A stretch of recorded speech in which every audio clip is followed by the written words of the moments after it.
భవన నిర్మాణ కార్మికులకి ఇబ్బంది పడుతున్నారంటే ఇప్పుడు ఒక బిల్డింగ్ కట్టాలంటే ఎంతమందికి పని దొరికిద్దన్నా? ఒక మాట ఇసుక లేనిది ఏదన్నా నువ్వు కట్టగలవా? సపోజ్ నువ్వు ఐరన్ వేసి ఐరన్ పిల్లర్ నిలబెట్టడానికి కోసమైనా నీకు ఇసుక కావాలి.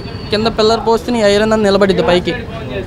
ఆ ఇసుక లేకుండా ఎంతోమంది నాశనం. ఎగ్జాంపుల్ విజయవాడ బెంజి సర్కిల్లో ఎంతమంది కూలీలు ఉంటారో చూడండి.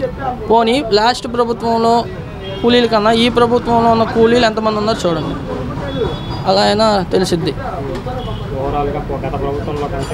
ఈ గత ప్రభుత్వంలో కన్నా ఈ ప్రభుత్వంలో 99% కూడా డెవలప్మెంట్ కనబడిద్ది, ఉద్యోగాలు కనబడతాయి, ఇంప్రూవ్ కనబడిద్ది.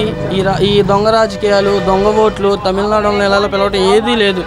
ఇంప్రూవ్మెంట్ కనబడిద్ది. పోలవరం కూడా పూర్తయిద్ది. అది ఇది మాత్రం కన్ఫర్మ్.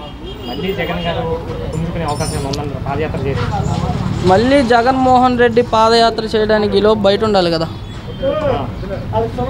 ఉండాలిగా. నాకు తెలిసి 5 సంవత్సరాల్లో వైసీపీ జెండా కనుమరుగవడం కూడా ఖాయం. వాళ్ళు చేతులారా చేసుకున్నదే. నువ్వు పథకాలు ఇచ్చావు, నీ పక్కన ఉన్న వాళ్ళు తిన్నగా ఉన్నారా? ఇచ్చావు. అమ్మఒడి అన్నావు, అది అన్నావు, ఇది అన్నావు, విద్యాదేవన్ అన్నావు. రోడ్డు మీద బతుకుతేరో వాళ్ళకి తెలియాలి.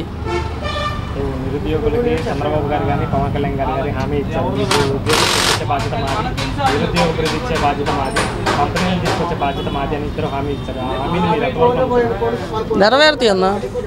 హామీలు అయితే నెరవేరుతాయి. చూడండి, ఓ 2 years చూడండి. ఈ 2 yearsలో వాళ్ళు 5 yearsకి ఈ 2 yearsకి మీరు కంపేర్ చేయండి. కంపేర్ చేస్తే ఎవరు అభివృద్ధి చేశారా, ఎవరు ఎన్ని కోట్లు దాచుకున్నారా, ఎవరు ఎలా ఉన్నారా, జనాలకి ఎంత మెరుగు అందుతుంది, నువ్వు ఇచ్చే పథకాలు ఏ రూపాయి తిన్నగా ఉండదు.